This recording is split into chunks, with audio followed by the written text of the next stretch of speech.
আগামীকাল বিকাল ৩টায় পাকিস্তানের রাওয়ালপিন্ডিতে বাংলাদেশ ও পাকিস্তান নিজেদের শেষ ম্যাচে একে অপরের মুখোমুখি হচ্ছে।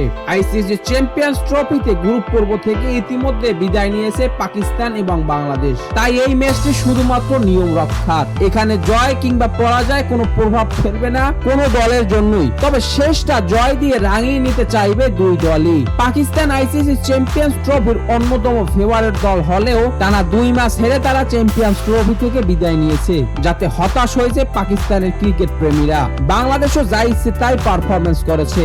বোলিং ইউনিটে মোটামুটি ভালো করলেও ব্যাটিং ব্যর্থতার কারণে হারতে হয়েছে দুটি ম্যাচই। ব্যাটিংটা একটু ভালো করতে পারলে চাইলে 2 ম্যাচ জিততে পারত বাংলাদেশ, কিংবা সবার আগে নিশ্চিত করতে পারত সেমিফাইনাল। সেটি আর হয়নি। বাংলাদেশ এখন পর্যন্ত আইসিসির 22টি ইভেন্টে অংশগ্রহণ করলে কোনোটিতে চ্যাম্পিয়ন হতে পারেনি। বাংলাদেশের সর্বশ্রেষ্ঠ অর্জন 2017 চ্যাম্পিয়ন্স ট্রফিতে সেমিফাইনাল। তবে সবকিছু ভুলে আগামীকাল বাংলাদেশ নিজেদের শেষটা জয় দিয়ে রাঙিয়ে বাড়ি ফিরতে চাইবে। তবে সেই পথটিও যে সহজ হবে না, কারণ পাকিস্তানও জয়ের জন্য মরিয়া। শেষ ম্যাচটি জিততেই চাইবে তারা। তবে ম্যাচটি সমানে সমানে লড়াই হবে। রাওয়ালপিন্ডিতে শেষে ব্যাট করা দল সুবিধা পায়, সেক্ষেত্রে টস বড় একটা ফ্যাক্টর হবে। রাওয়ালপিন্ডির উইকেট সবসময় ব্যাটিং সহায়ক। ব্যাটসম্যানরা অনায়াসে রান করতে পারেন, সেক্ষেত্রে বড় বড় পুঁজি পায় দলগুলো। বাংলাদেশের 2 সিনিয়র মুশফিকুর রহিম এবং মাহমুদুল্লাহ রিয়াদ তারা দর্শকদের হতাশ করেছেন। তাদের বাজে পারফরমেন্সের কারণেই হারতে হয়েছে নিউজিল্যান্ডের সাথে।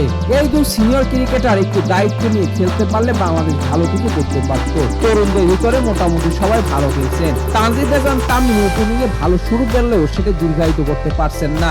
20-এর ঘরে আউট হয়ে যাচ্ছেন বারবার। তিনি যদি ক্যারি করতে পারতেন তাহলে বাংলাদেশের জন্য ভালো হতো। তৌহিদ হৃদয় এক ম্যাচে সেঞ্চুরি করলো, পরের ম্যাচে নিজেকে হারিয়ে খুঁজছেন। বোলিং ইউনিটে তাসকিন, মুস্তাফিজ, রিশাদরা আশা দেখালেও বড় পুঁজি না থাকায় ডিফেন্ড করতে ব্যর্থ হচ্ছে বাংলাদেশ। তাই কালকের ম্যাচ জিততে হলে ব্যাটিং এ ভালো করতে হবে বাংলাদেশ। বোলিং আক্রমণেও পাকিস্তান বাংলাদেশের বেশ ভালোই পরীক্ষা নেবে। পাকিস্তানের ব্যাটাররা ভালো ফর্মে না থাকলেও বাংলাদেশের বিরুদ্ধে জ্বলে ওঠার সম্ভাবনা রয়েছে, কারণ পাকিস্তানের ব্যাটাররাও নরমাল দলের সাথে ভালো খেলতে পছন্দ করেন। তবে বাংলাদেশেরও ঘরের মাঠে 2015 সালে পাকিস্তানকে ওয়ানডে সিরিজে হোয়াইট ওয়াশ করার রেকর্ড রয়েছে, কিংবা 2018 এশিয়া কাপেও আরব আমিরাতে পাকিস্তানকে পরাজিত করেছিল বাংলাদেশ। সেই স্মৃতি কাজে লাগিয়ে পাকিস্তানের বিরুদ্ধে জয় দিয়ে শেষ করতে চাইবে চ্যাম্পিয়ন্স ট্রফি মিশন বাংলাদেশ। পাকিস্তানের একাদশে ফিরতে পারেন অভিজ্ঞ ফাহিম আশরাফ। বিপিএল এ দারুণ পারফর্ম করেছেন তিনি। তাই বাংলাদেশের প্লেয়ারদের খুঁটিনাটি বিষয় বেশ ভালোই জানেন ফাহিম আশরাফ। তাই বাংলাদেশের সাথে ম্যাচে ফাহিম আশরাফকে ফেরাতে পারে পাকিস্তান।